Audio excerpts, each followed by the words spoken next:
أنه قال النبي صلى الله عليه وسلم كلمتان حبيبتان إلى الرحمن خفيفتان على اللسان ثقيلتان في الميزان سبحان الله وبحمده سبحان الله العظيم وصلى الله على النبي الأمي وعلى آله وصحبه أجمعين آمين يا رب العالمين.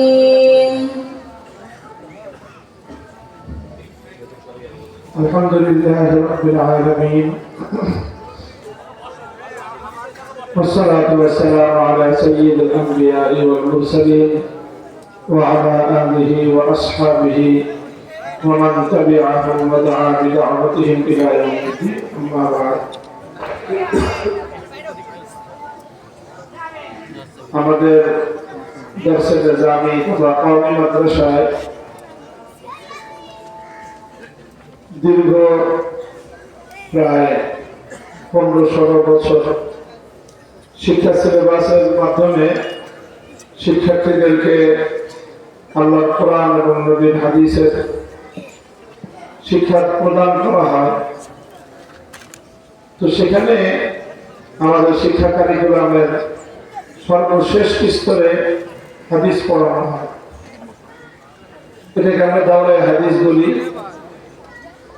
দাওরায়ে হাদিসের 9টা কিতাবের পাঠদান করা হয়। এই কিতাবগুলোর মাধ্যমে মোটামুটি নবী আকরাম সাল্লাল্লাহু আলাইহি ওয়াসাল্লামের প্রসিদ্ধ প্রচলিত সব হাদিস এটা তাদের অধ্যয়নের মধ্যে চলে আসে। আর এই হাদিসগুলোই হলো আল্লাহর কোরআনের সবচেয়ে নির্ভরযোগ্য ব্যাখ্যা এবং সবচেয়ে বিস্তারিত ব্যাখ্যা। এই জন্য যখন শিক্ষার্থীরা হাদিস পড়ে তখন তারা শুধু হাদিসই পড়ে না, বরং হাদিসের মাধ্যমে মূলত কোরআনে কারীমের ব্যাখ্যা এবং কোরআনের পাকের তাফসীর তারা পড়ে। কারণ জামিউ মা ক্বালা আল আইম্মাহ শারহুন লিস-সুন্নতি ওয়া জামিউ মা ফিস-সুন্নতি শারহুন লিল-কুরআন। কোরআনের হাদিসের মধ্যে যা কিছু আছে এই সবটাই হলো কোরআনের ব্যাখ্যা। এই জন্য হাদিসের মাধ্যমে কোরআন পাকের যে ব্যাখ্যাটা উম্মতের সামনে আসে সেই ব্যাখ্যাটাই হলো সবচেয়ে নির্ভরযোগ্য। তো এই জন্য আমাদের দরসে নিজামের শিক্ষা সিলেবাসটাকে এইভাবেই বিন্যস্ত করা হয়েছে যে শিক্ষার্থীরা প্রথমে কোরআন পাকের রিডিং করে, তারপরে কোরআনের অনুবাদ করে, তারপরে কোরআনের তাফসীর পড়ে, আর সর্বশেষ রাসূল আকরাম সাল্লাল্লাহু আলাইহি ওয়াসাল্লামের হাদিসের মাধ্যমে কোরআনের পাকের বিস্তারিত ব্যাখ্যা তারা শিক্ষা করে থাকে। তো সেই হিসাবে শিক্ষা সিলেবাসের মধ্যে সর্বশেষ পর্যায়ে অনেকগুলো হাদিসের কিতাব। সেই হাদিসের কিতাবগুলোর মধ্যে সবচেয়ে নির্ভরযোগ্যতম হাদিসের কিতাব, যেখানে নির্ভরযোগ্য বর্ণনার সূত্রের মাধ্যমে আল্লাহ নবীর হাদিসগুলো বর্ণনা করা হয়েছে, সেই ধরনের সবচেয়ে নিখুঁত কিতাব হলো সহিহুল বুখারী। ইমাম বুখারী রাহমাতুল্লাহি আলাইহি, যার নাম মুহাম্মদ ইবনে ইসমাঈল আবু আব্দুল্লাহ, তিনি এই কিতাব রচনা করেছেন এবং এই কিতাবের মাধ্যমে তিনি উম্মতের সামনে আল্লাহ পাক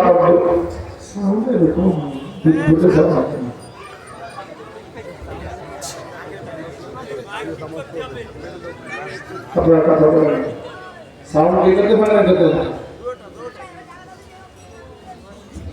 সাউন্ড কোয়ালিটি তো খুব খারাপ।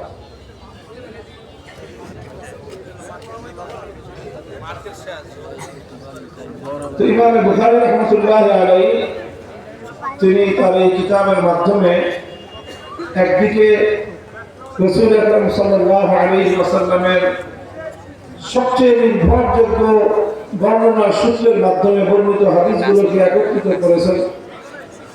এটা হলো সহিহ বুখারী শরীফের অন্যতম একটা শ্রেষ্ঠত্ব এবং সৌন্দর্য। সহিহ বুখারীর আরেকটা বৈশিষ্ট্য হলো, একটা গুরুত্বপূর্ণ বৈশিষ্ট্য হলো, বুখারী শরীফের মধ্যে ইমাম মুহাম্মদ ইবনে ইসমাঈল আল বুখারী রাহমাতুল্লাহি আলাইহি তিনি মুসলিমের জীবনে, মুমিনদের জীবনে প্রতিটি বিষয়কে আল্লাহর নবীর হাদিস থেকে অত্যন্ত সূক্ষ্মভাবে বিভিন্ন মাসআলা উদ্ঘাটন করে, ইস্তেমবাদ করে মানুষের সামনে উপস্থাপন করেছেন। ইমাম বুখারী রাহমাতুল্লাহি আলাইহি মুসলিম জীবনে যতগুলো বিষয়ের প্রয়োজন হয় প্রায় তার প্রতিটি মৌলিক বিষয়েই আলোকপাত করেছেন। আকীদা থেকে নিয়ে শুরু করে আমল পর্যন্ত, আখলাক এবং মুআশারাত থেকে নিয়ে শুরু করে মুআমালাত পর্যন্ত, মানুষের ব্যক্তিগত জীবন থেকে নিয়ে শুরু করে রাষ্ট্র জীবন পর্যন্ত, ব্যবসা বাণিজ্য থেকে নিয়ে শুরু করে রাজনীতি পর্যন্ত, মানুষের জীবনের এমন কোনো দিক নাই যে বিষয়ে কোরআন হাদিসের মধ্যে নির্দেশনা নাই এবং যে বিষয়গুলোকে ইমাম বুখারী রাহমাতুল্লাহি আলাইহি তার এই কিতাবের মধ্যে সুবিন্যস্ত রূপে উপস্থাপন করেন নাই, এমন কোনো বিষয় নাই। আমরা সর্বশেষ যে অধ্যায়ে এখানে আজকে দর্শের মধ্যে বসেছি, সর্বশেষ এই অধ্যায়ের মধ্যেও ইমাম বুখারী রাহমাতুল্লাহি আলাইহি উম্মতকে জবরদস্ত অনেক গুরুত্বপূর্ণ একটা শিক্ষা প্রদান করেছেন।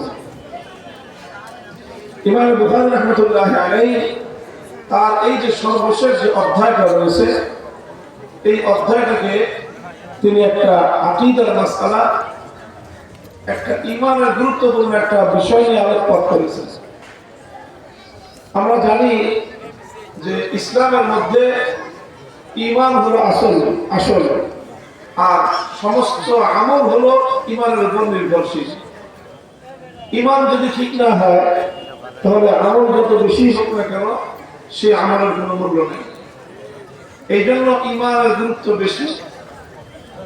ঈমান মূলত কিছু বিশ্বাসের নাম, যেমন আল্লাহর একত্ববাদের বিশ্বাস, আল্লাহ নবীর নবুয়ত এবং রিসালাতের উপর বিশ্বাস, পরকালে মানুষ আবার পুনর্জীবিত হবে সেই বিশ্বাস, জান্নাত জাহান্নামের বিশ্বাস ইত্যাদি। এই বিশ্বাসগুলোকে ঈমান বলা হয়। এই বিশ্বাসগুলো যদি ঠিক থাকে, মানুষের ঈমান ঠিক থাকে। আর এই বিশ্বাসগুলোর মধ্যে যদি কোনো দুর্বলতা দেখা থাকে, সংশয় থাকে, সন্দেহ থাকে, তাহলে সেই মানুষটা আর কিছু হলেও ঈমানদার থাকতে পারে না, সে মুমিন থাকতে পারে না, সে কাফের হয়ে যায়। এই জন্য মুসলমানদের করণীয় হলো আমলের আগে ঈমানকে দুরুস্ত করা এবং ঈমানকে মজবুত করা, বিশ্বাসের মধ্যে যেন কোনো ত্রুটি এবং দুর্বলতা না দেখা যায়। তো সেই সকল বিশ্বাসগুলো যেগুলো একজন মুমিনের জন্য বিশ্বাস করা জরুরি, তার মধ্যে আগে আমি বললাম যে পরকালকে বিশ্বাস করতে হবে, আখিরাতকে বিশ্বাস করতে হবে। আবার আখিরাতের মধ্যে অনেকগুলো পর্যায় রয়েছে, অনেকগুলো পর্ব রয়েছে। আখিরাতের মধ্যে প্রথম পর্বটা হলো মানুষ মৃত্যুর পরে আবার পুনর্জীবিত হবে, এটাকে বিশ্বাস করা। দ্বিতীয় হলো সমস্ত মানুষকে আল্লাহ হাসরের মাঠে একত্রিত করবেন, এটাকে বিশ্বাস করা। তৃতীয়ত হাসরের মাঠে মানুষকে একত্রিত করে আল্লাহ মানুষের বিচার করবেন, এটা আরেকটা বিশ্বাস। এরপরে হলো আল্লাহ পাক রব্বুল আলামিন যে মানুষের বিচার করবেন এবং প্রত্যেককে যার যার আমল অনুযায়ী তাকে পুরস্কার এবং শাস্তি দিবেন। এই বিষয়টাকে আল্লাহ পাক রব্বুল আলামিন নির্ধারণ করবেন কিভাবে, যে কে পুরস্কারের উপযুক্ত আর কে শাস্তির উপযুক্ত। এই বিষয়টা যে আল্লাহ বিচার করবেন, এই বিচারটা করবেন কিসের ভিত্তিতে? তো আল্লাহ পাক রব্বুল আলামিন কোরআনে কারীমের মধ্যে বিভিন্ন জায়গায়, নবীজি হাদিসের মধ্যে বিভিন্ন জায়গায় আল্লাহ পাক রব্বুল আলামিন যে পদ্ধতিতে মানুষের আমলের বিচার করবেন, মানুষের কৃতকর্মের বিচার করবেন, তার অনেকগুলো পদ্ধতি এবং পথ কোরআন এবং হাদিসের মধ্যে উল্লেখ আছে। তার মধ্যে একটা বিষয় হলো যে আল্লাহ পাক রব্বুল আলামিন ওজন করবেন, মানুষের আমলকে ওজন করবেন। এটা হলো তার একটা পদ্ধতি, যে ওজনের মাধ্যমে আল্লাহ পাক মানুষের বিচার করবেন। তো ওজনের মাধ্যমে যে আল্লাহ পাক মানুষকে বিচার করবেন, এই কথাটা ইসলামের একটা অকাট্য আকীদা, এটা ইসলামের একটা অকাট্য বিশ্বাস। একজন মানুষ ইমানদার হতে চাইলে এই কথাটাকেও বিশ্বাস করতে হবে যে আল্লাহ পাক রব্বুল আলামিন ওজনের মাধ্যমে পরিমাপ করে করে মানুষের বিচার করবেন, মানুষের ব্যাপারে ফয়সালা করবেন। এই জন্য ইসলামের আকীদা ইমাম বুখারী রাহমাতুল্লাহি আলাইহি এখানে বর্ণনা করলেন, আন্না আমাল বানি আদম ওয়া কওলুহুম ইউজানু, যে সমস্ত মানুষের আমল এবং তাদের কথা এটা ওজন দেওয়া হবে, এটা ওজনের আওতায় আসবে।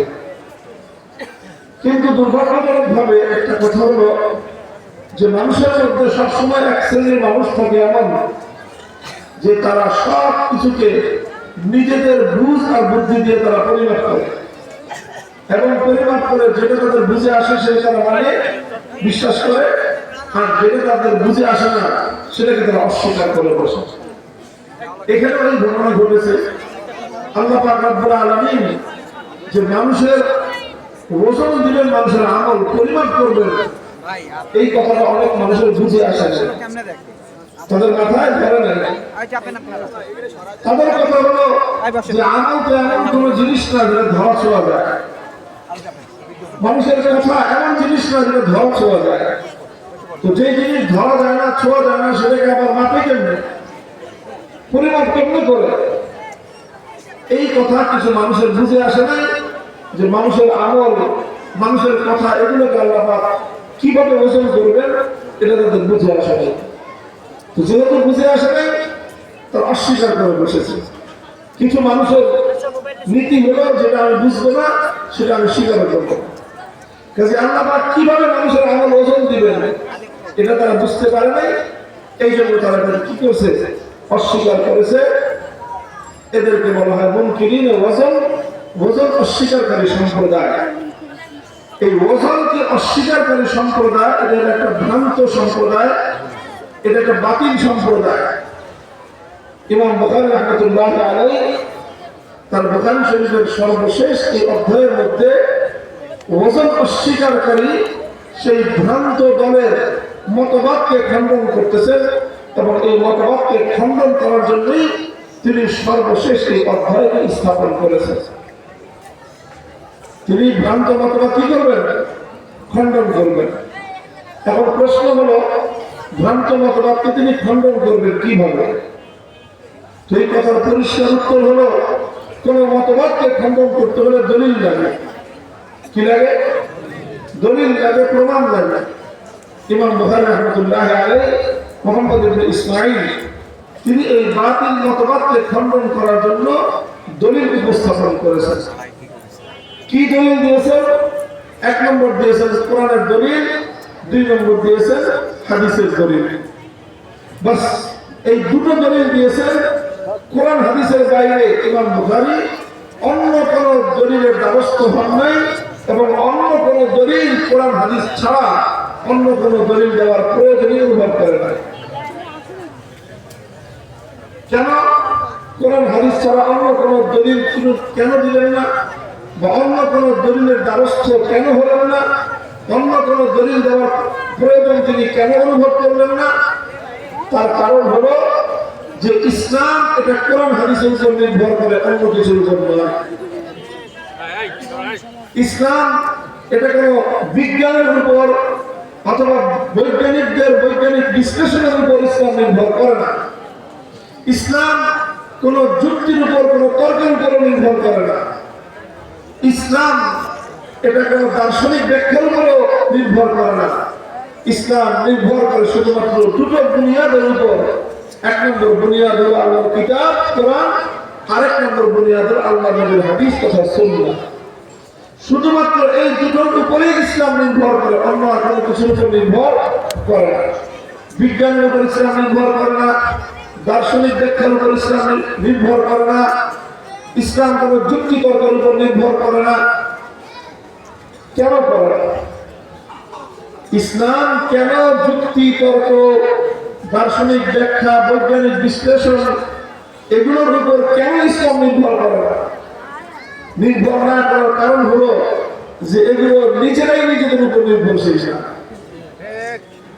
যেরকম ধরেন সর্বোচ্চ গুরুত্বপূর্ণ যে বিষয়টা আমরা দৃষ্টান্ত হিসেবে সামনে আনতে পারি সেটা হলো বিজ্ঞান তথা বৈজ্ঞানিক বিশ্লেষণ।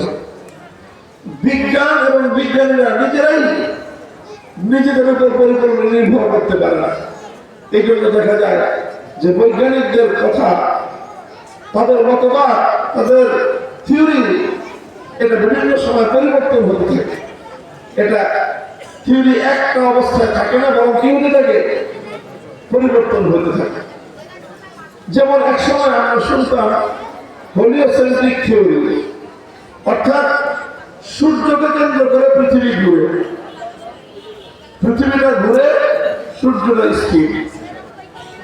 এটা বৈজ্ঞানিকদের একটা সময় থিওরি ছিল।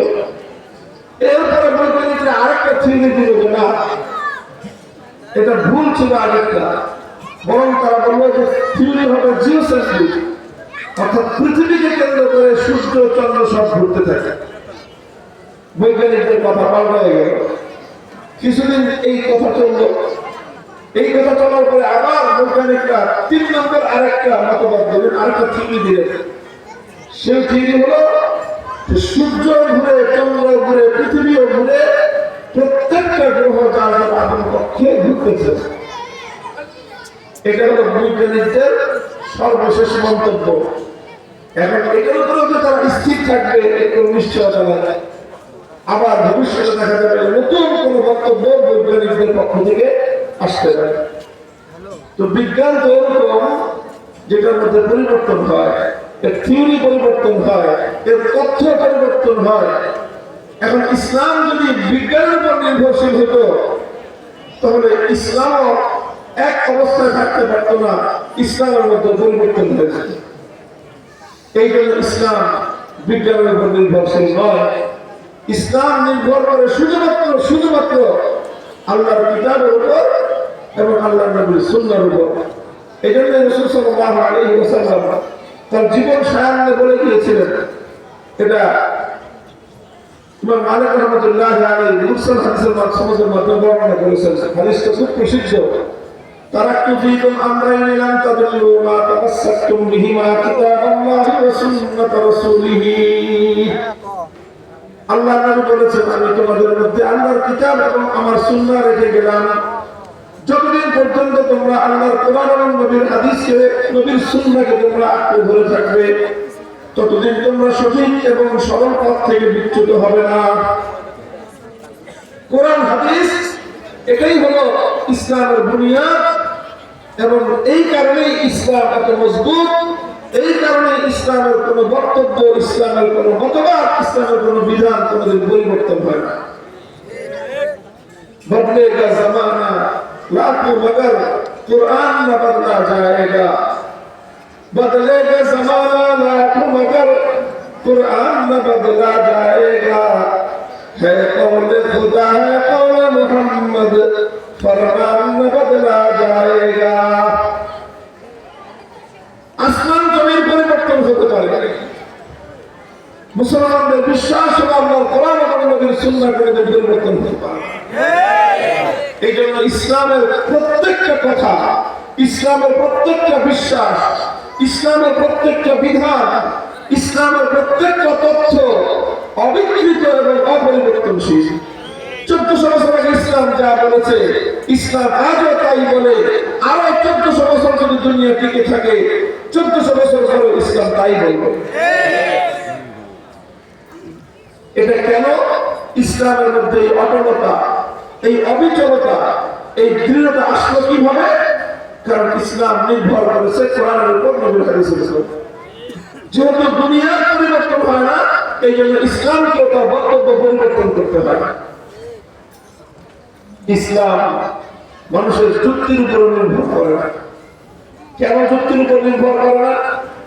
কারণ যুক্তি যতই আকর্ষণীয় হোক, যুক্তি খুব দুর্বল জিনিস। যুক্তি যতই আকর্ষণীয় হোক, মানুষকে যতই আকৃষ্ট করুক, যুক্তি কি জিনিস? খুবই দুর্বল জিনিস। কেমন দুর্বল? আল্লাহ রুমি রহমতুল্লাহ আলাইহি যুক্তির দুর্বলতা বোঝানোর জন্য দৃষ্টান্ত দিয়েছেন। বলেছেন পায়ে ইস্তেদলাল ইয়া চৌবি বুয়াদ, পায়ে ইস্তেদলাল ইয়া চৌবি বুয়াদ, পায়ে চৌবি সস্তে বেতন কি বুয়াদ। তিনি বলেছেন যে দেখো, যুক্তি এটা হলো নকল পায়ের মতো, আর্টিফিশিয়াল পা। মানুষ কোনো কারণে অ্যাক্সিডেন্ট করে মানুষের যদি অনেক সময় পায়ে কাটা পড়ে যায়, পা কেটে ফেলতে হয়, তখন আসল পায়ের পরিবর্তে সেখানে কি লাগায়? নকল পা, আর্টিফিশিয়াল পা। আর্টিফিশিয়াল পা দেখতে সুন্দর লাগে, ফিনিশিং ভালো হয়। আসল পা দেখতে এত সুন্দর লাগে না। আর যদি কৃষক হয়, মাঠে যদি কাজ করে, তাদের পায়ের নখগুলো কালো কালো হয়ে থাকে, ময়লা থাকে, পায়ের নিচ দিয়ে ফাটা থাকে, এই জন্য তাদেরকে মানে পাও ফাটা কৃষকদেরকে। আসল পা যদি হয়, দেখতে যতই এটা অমসৃণ হোক, ওটার মধ্যে ময়লা থাকুক, ফাটা থাকুক, কিন্তু আসল পাও দিয়ে যেই কাজ হবে, নকল পাও দেখতে যতই সুন্দর হোক, তার লক্ষ্য ভাগের এক ভাগ কাজও হবে না। নকল পাও লাগায় আসল পাও আমার সাথে দৌড়ের প্রতিযোগিতা লাগান তো দেখি, পারবে? মারামারি লাগান তো দেখি। নকল পায়ের উপর দাঁড়ায় আরেকজনকে জোরে ঘুষি মারা যাবে? মারা যাবে, নিজে চিৎ ফোটাটা করে যেতে হবে। কারণ মানুষ নির্ভর করে নিজের পায়ের উপর দাঁড়ায় থাকে। আর আসল পাও দেখতে ফাঁকা হতে পারে, আসল পাও মনে হতে পারে যে লোকটা কালো হয়ে আছে, কিন্তু এই পায়ের উপর ভর করে মানুষ শুধু নিজেই চলতে পারে না, আরেকজনের বস্তা কাঁধে নিয়ে দৌড়ে চলতে পারে। আর নকল পায়ের উপর ভর করে বস্তা মাথা নিয়ে তো দূরের কথা, নিজেই চলতে পারে না ভালো করে। তো যুক্তি আর কোরআন হাদিস হলো এরকম। যুক্তি যতই আকর্ষণীয় হোক না কেন, নকল পায়ের মতো দেখতে সুন্দর লাগবে, কিন্তু কাজের দ্বারা ঠান্ডা ঠান্ডা। এই জন্য কোনো সময় আমরা কোরআন হাদিস বাদ দিয়ে কোন যুক্তি তর্কের উপর নির্ভর করবো না। যুক্তির অসারতা প্রমাণ করার জন্য একটা গল্প বলতে হবে। গল্পটা আপনারা সবাই শুনে থাকবেন, এরপর আমরা বলি, কারণ এই গল্পটা এখানে খুবই যথাযথ হয়। এক লোক গাধা নিয়ে যাচ্ছে বাজারে বিক্রি করবে। গাধা চেনেন? গাধা নিয়ে বয়ে যাচ্ছে, সাথে তার একটা ছেলে। লোকটা গাধার পিঠে সওয়ার হয়েছে, গাধার পিঠে চড়ে যাচ্ছে, ছেলেকে তার পিছনে পিছনে হেঁটে হেঁটে আসতেছে। এই দৃশ্য দেখে রাস্তায় একজন মানুষ বলল যে লোকটা তো বড় নির্দয়, একটু মায়া মমতা নেই অন্তরের মধ্যে। নিজে বুড়ো মানুষ গাধার পিঠে সওয়ার হয়ে যেতেছে, অথচ বাচ্চা ছেলেটাকে হাঁটায় নিতেছে। কেমন নির্দয়, মনের মধ্যে একটু দয়া মায়া বলতে কিছুই নেই লোকটা। লোকটা চিন্তা করলো কথার মধ্যে যুক্তি আছে, এই জন্য সে নিজে গাধার দিক থেকে নেমে ছেলেটাকে গাধার দিকে সওয়ার করলো। কিছু দূর চললো, চলার পরে আবার 2 নম্বর আরেকজন মানুষের সঙ্গে দেখা। ওরা বললো, দেখো কেমন বেয়াদবের বেয়াদব, বাপ হেঁটে যায় আর ছেলে গাধার দিকে সওয়ার হয়ে যায়। আর বাপও কেমন, ছেলেটাকে বেয়াদবি শিখিয়ে দিয়েছে। লোকটা বললো যে কথার মধ্যে যুক্তি আছে। এখন লোকটা বললো, তোর এক কাজ করি, বাপ বেটার 2জন গাধার দিকে একসাথে সওয়ার হই। বাপ বসছে আগে, ছেলেকে বসেছে পিছে, এখন 2 বাপ বেটা শুধু একটা গাধার দিকে সওয়ার হয়ে যেতেছে। এবার রাস্তার মধ্যে 3 নম্বর দলের সাথে দেখা। এরা বলে, তোর কেমন পছন্দের পছন্দ, ছোট্ট একটা গাধা, একজন সওয়ার হওয়া যায়, সেখানে বাপ বেটা 2জন সেই গাধার দিকে সওয়ার হয়ে বসছে। নির্দয় পছন্দ। লোকটা বললো যে কথার মধ্যে যুক্তি আছে। এখন বাপ বেটা 2জন নামছে গাধার দিক থেকে, এখন 2জন নেমে 2জন হেঁটে চলতেছে। কিছু দূর যাওয়ার পর 4 নম্বর দলের সঙ্গে দেখা। এরা বলে যে দেখো 3টা গাধা একসাথে হেঁটে যাচ্ছে।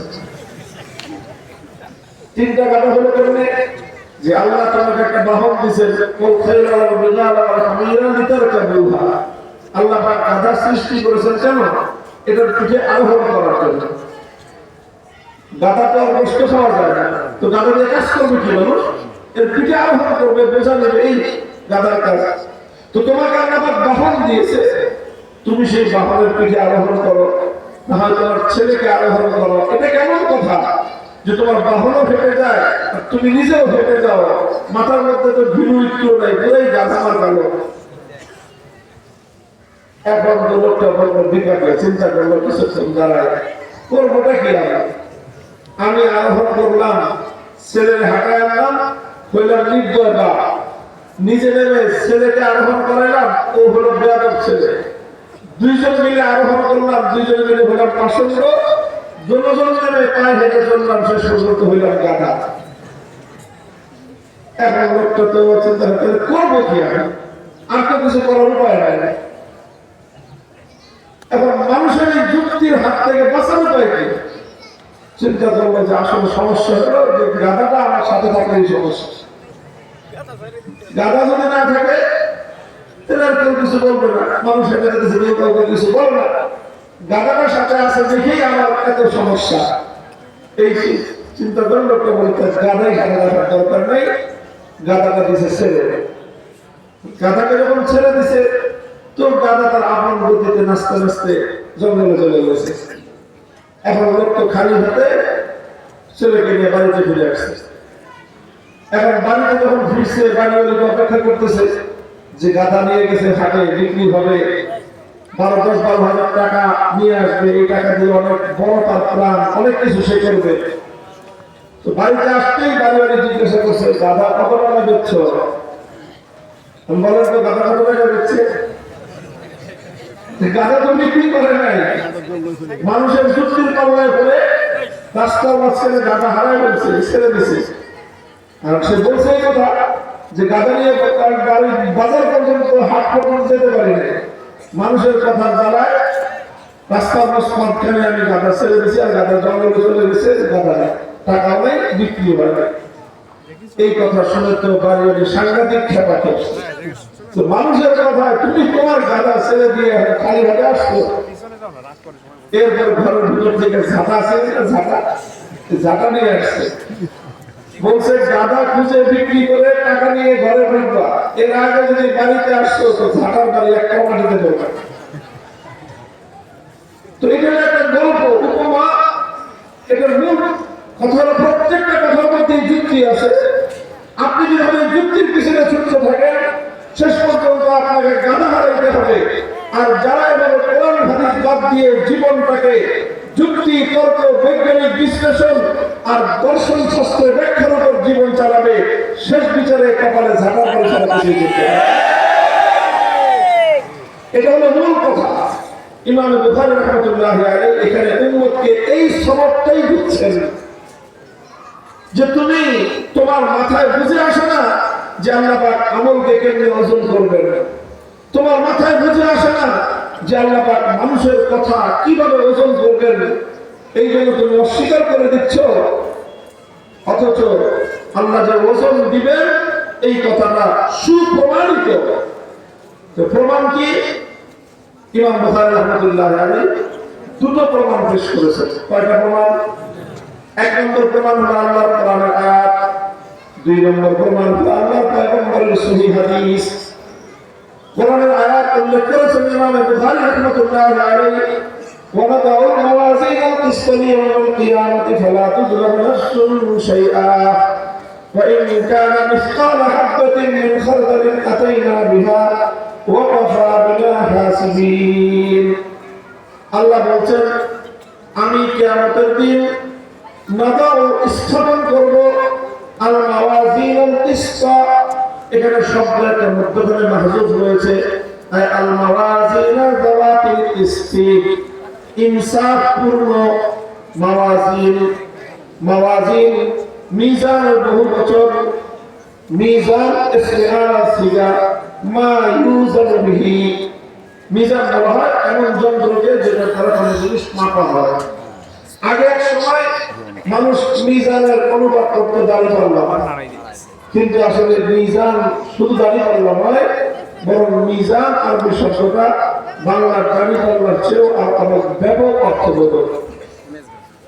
কারণ সবকিছু দাঁড়িপাল্লা দিয়ে মাপা যায় না। আপনি চাল, ডাল, আলু, পটল ইত্যাদি এগুলো না দাঁড়িপাল্লা দিয়ে মাপবেন, কিন্তু আপনার শরীরে জ্বর আসছে, জ্বরে শরীর পুড়ে যাচ্ছে, এখন যদি জ্বর মাপতে হয় দাঁড়িপাল্লা দিয়ে মাপতে হবে? জ্বর মাপার যন্ত্র ভিন্ন। কি যন্ত্র? থার্মোমিটার। ডায়াবেটিস অনেক বেড়ে গেছে, ডায়াবেটিস মাপতে হবে, এটা দাঁড়িপাল্লা দিয়ে মাপা যাবে? থার্মোমিটার দিয়ে মাপা যাবে? এটা মাপার জন্য ডায়াবেটিস মাপার মেশিন আছে আলাদা। ব্লাড প্রেশার অনেক বেশি হয়ে গেছে, প্রেশার মাপতে হবে, এটা কি ডায়াবেটিস মাপার যন্ত্র দিয়ে হবে? প্রেশার মাপার যন্ত্র আলাদা। এই এরপরে কি হচ্ছে এখানে আপনারা দেখেন না?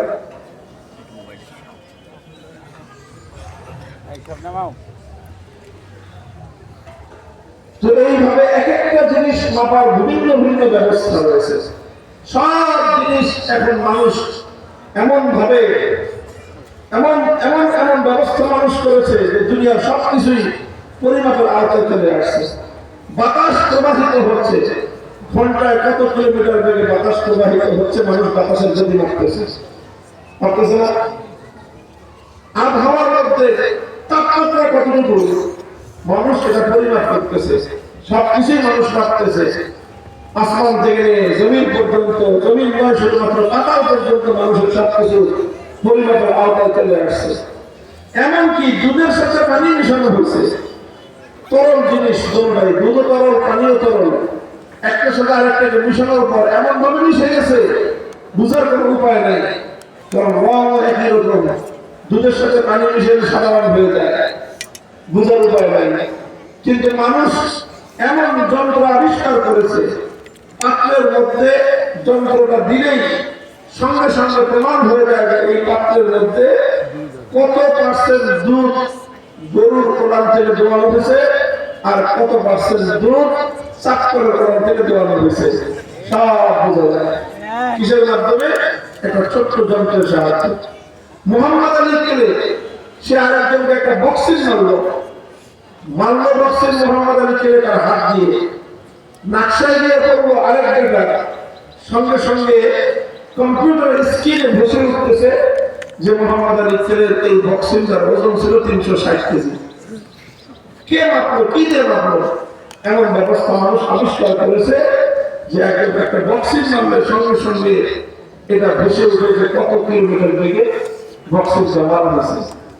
একজন মানুষ যে ক্রিকেট খেলে, এটা বল ছুঁড়ে মারছে, বলটা ছুঁড়ে মেরে দিয়ে এটা মাটিতে পড়ার আগেই স্ক্রিনে ভেসে উঠে যে এই বলটার গতি ঘন্টায় কত কিলোমিটার ছিল। মানুষ এত কিছু পরিমাপ করতে পারতেছে, অথচ সেই মানুষ আল্লাহ পাক রব্বুল আলামিনে আল্লাহ যে মানুষের আমলকে ওজন দিবেন সেটাকে অস্বীকার করে। তো এই যে মানুষ এত কিছু আবিষ্কার করলো, যে মেধা দিয়ে, মানুষের এই মেধাকে সৃষ্টি করেছেন কে? তো আল্লাহর দেওয়া মেধা দিয়ে তুমি দুধ আর পানি একসঙ্গে থাকা অবস্থায় পরিমাপ করে মুহূর্তের মধ্যেই বলতে পারো কতটুকু দুধ আছে, কতটুকু পানি আছে, যেটাকে আলাদা আলাদা পরিমাপ করার মতো যন্ত্র তুমি আবিষ্কার করতে পারলা। ও মানুষ, তুমি কত বড় নেমে খারাপ যে সে আল্লাহ প্রদত্ত মেধা দিয়ে তোমার আবিষ্কার দিয়ে তোমার বোঝা উচিত ছিল যে আমি যদি দুধ আর পানিকে আলাদা আলাদা মাপতে পারি, তো আল্লাহ পাক রব্বুল আলামিন আমার এই মেধার সৃষ্টিকর্তা, তিনি অবশ্যই নেকি আর গতিকে দুটো পরিমাপ করে আলাদা আলাদা সাব্যস্ত করতে পারেন।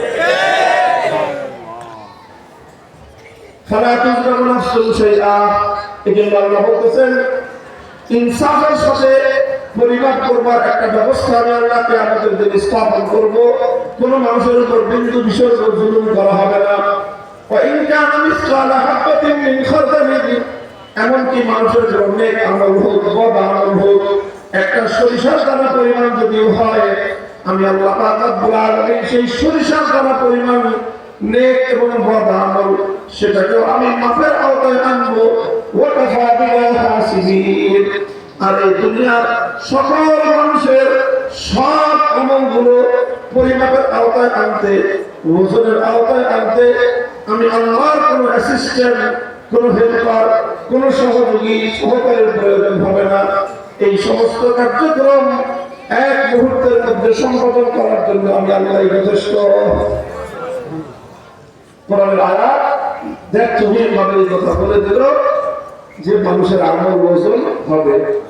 আমল কি ওজন হবে? এক দলিল গেল। এবার ইমাম বুখারী দ্বিতীয় দলিল পেশ করতেছেন আবু হুরায়রা রাদিয়াল্লাহু আনহু থেকে বর্ণিত হাদিসের মাধ্যমে। আল্লাহর নবী বলেন, কালিমাতানি হাবিবাতানি ইলার রহমান। কালিমাতানি এটা দ্বিবাচক শব্দ।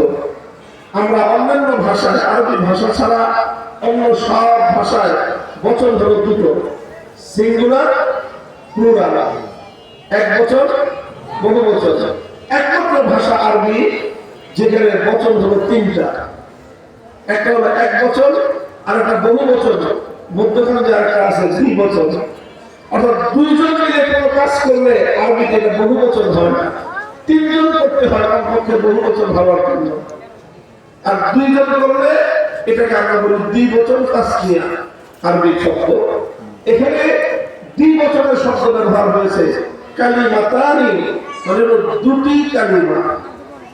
কালিমা অর্থ হলো এখানে আমরা যেটা আরবি গ্রামারের ভাষায় আল কালিমাতু রাব্বুল মুজির আলিমান মুফরদিন বলেছি, এখানে কালিমা ওই অর্থে নয়, একক শব্দ অর্থে এখানে কালিমা নয়, বরং এখানে কালিমার অর্থ হলো আল জুমলাতু তুফিদু খবরান কামিলান আও ইনশাআন কামিলান।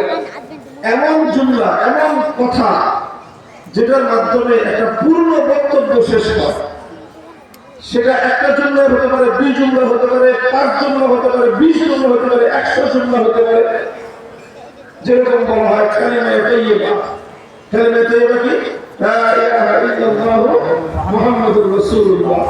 দুইটা জুমলা, দুইটা বাক্য মিলে একটা কালিমা। কালিমায়ে শাহাদাত আশহাদু আল্লা ইলাহা ইল্লাল্লাহু ওয়া আশহাদু আন্না মুহাম্মাদান আবদুহু ওয়া রাসূলুহু, দুইটা বাক্য মিলে একটা কালিমা। ঠিক এরকম এখানে কালিমাতানি অর্থ হলো আমরা বাংলায় অনুবাদ করি দুটি কথা, দুটি, তিনটা বৈশিষ্ট্য। প্রথম বৈশিষ্ট্য হলো হাবিবাতানি ইলার রহমান। রহমান আল্লাহ পাকের গুণবাচক নাম, রহমাতুন থেকে নির্গত। রহমাতুন থেকে আল্লাহর দুটো গুণবাচক নাম বের হয়েছে, একটা হলো রহিম আর একটা হলো রহমান। রহিমের মধ্যে অক্ষর কম, তাই অর্থ কম, অর্থ বলা হয় অতিশয় দয়ালু। রহমানের মধ্যে অক্ষর বেশি, অর্থ বেশি, এই জন্য রহমানের অর্থ হলো সীমাহীন দয়ালু, সীমাহীন দয়ালু। তো হাবিবাতুন ফাইলুন ওয়া মা'লা মাফউল, তার অর্থ মাহবুবাতান ইলা রহমান, সীমাহীন দয়ালুর দিকে প্রিয়। এই দুই কথার প্রথম বৈশিষ্ট্য। দ্বিতীয় বৈশিষ্ট্য হলো খফিফাতান আলাল লিসান, মুখের উচ্চারণে সহজ। কেন সহজ? দুই কারণে সহজ। প্রথম কারণ হলো কথা দুটো বেশি লম্বা না, সংক্ষিপ্ত, ছোট্ট, মুখতাসার। এটা হলো সহজ হওয়ার প্রথম কারণ। সহজ হওয়ার দ্বিতীয় কারণ হলো এই শব্দগুলোর মধ্যে জটিল কোনো অক্ষর নাই, যাতে জটিলতা হয়ে যাবে। যেরকম আরবিতে জটিলতা তৈরি হয় অনেক বাক্যের মধ্যে, অনেক কথার মধ্যে। মা লাকুম তাকাআতুম আলাইয়া কাতাকাআতুম আলা জিলজিল। এখানে অনেকগুলি আইন একটার উপর একটা আসার কারণে কি হয়ে যায়? জটিল হয়ে যায়, কঠিন হয়ে যায়।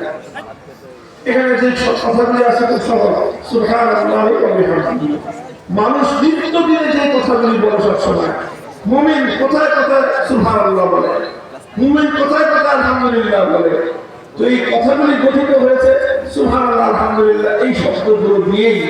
এই জন্য এটা খফিফাতানি আলাল লিসান, মুখে উচ্চারণে সহজ, ছোট্ট কথা, কিন্তু সাকিলাতানি ফিল মিজান। আল্লাহ পাক যখন নেকি আর বদি পরিমাপ করবেন, তখন এটা নেকির পরিমাপে অনেক ভারী হয়ে যাবে। অর্থাৎ কথাগুলো ছোট হলে কি হবে? ভার অনেক বেশি। মরিচ ছোট হলে কি হবে? ঝাল অনেক বেশি। এটা একটা রাসূল সাল্লাল্লাহু আলাইহি ওয়াসাল্লাম উম্মতকে আমলের প্রতি তারগীব দেওয়ার জন্য বিশেষ একটা কথা বিশেষভাবে কথাটা ব্যক্ত করেছেন।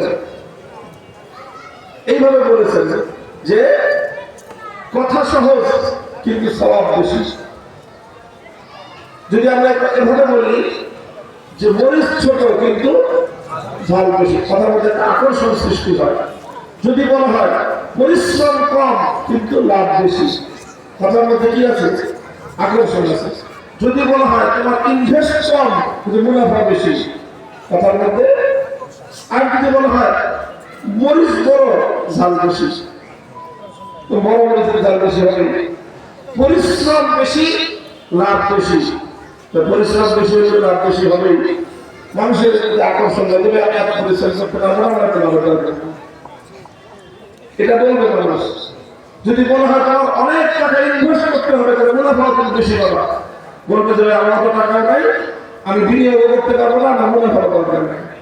কিন্তু যখনই আপনি কাউকে বলবেন যে দেখো সামান্য বিনিয়োগ করলে মুনাফা বেশি পাবা, তখন সে আকৃষ্ট হয়ে সামনের দিকে অগ্রসর হবে। এই জন্য আল্লাহ রাসূল সাল্লাল্লাহু আলাইহি ওয়াসাল্লাম এখানে মানুষকে আমলের প্রতি তারগীব দেওয়ার জন্য, উদ্বুদ্ধ করার জন্য, উৎসাহিত করার জন্য এভাবে বলেছেন যে দেখো মুখে উচ্চারণ করতে সহজ কিন্তু সওয়াবের নেকির ওজনে অনেক ভারী।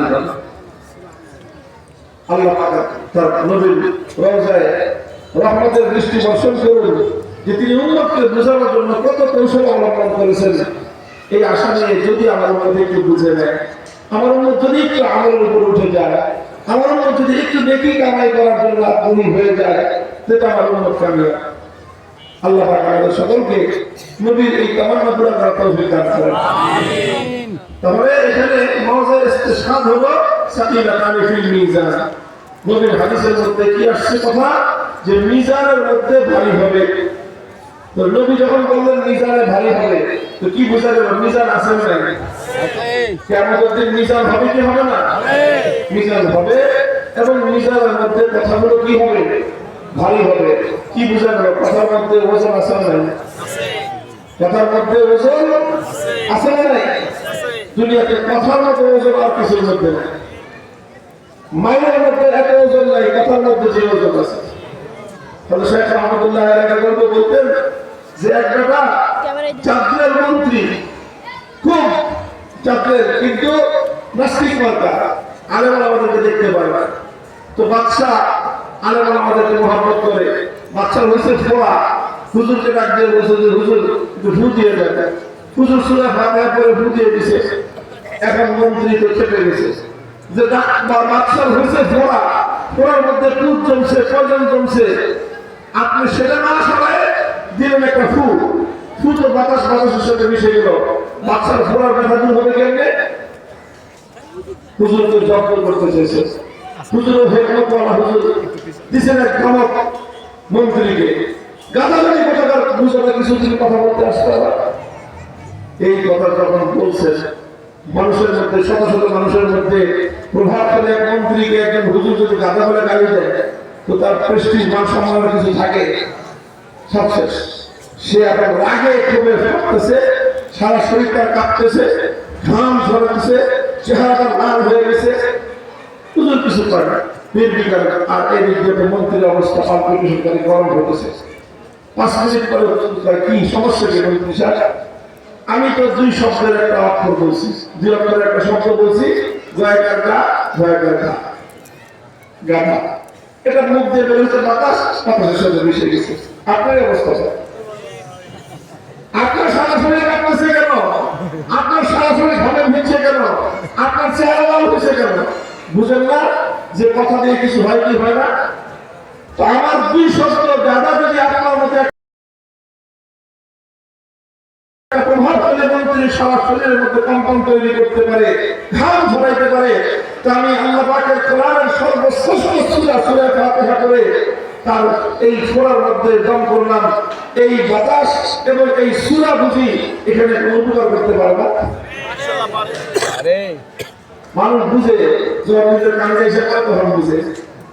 কোরআনের আয়াতের দ্বারা কি হইতে পারে তুমি বুঝো নাই। যখন তোমাকে গাধা বলা হয়েছে তখন তুমি বুঝছো যে কথার মধ্যে কি অ্যাকশন থাকতে পারে। তোমার হাজিরিন, মানুষের কথার মধ্যে ওজন আছে, আমলের মধ্যে ওজন আছে, এবং এই সব ওজন পরিমাপ করবেন কে? আল্লাহ পাক রব্বুল আলামিন করবেন। এটার প্রমাণ হলো আল্লাহর কোরআন, আল্লাহর নবীর হাদিস। কথা শেষ।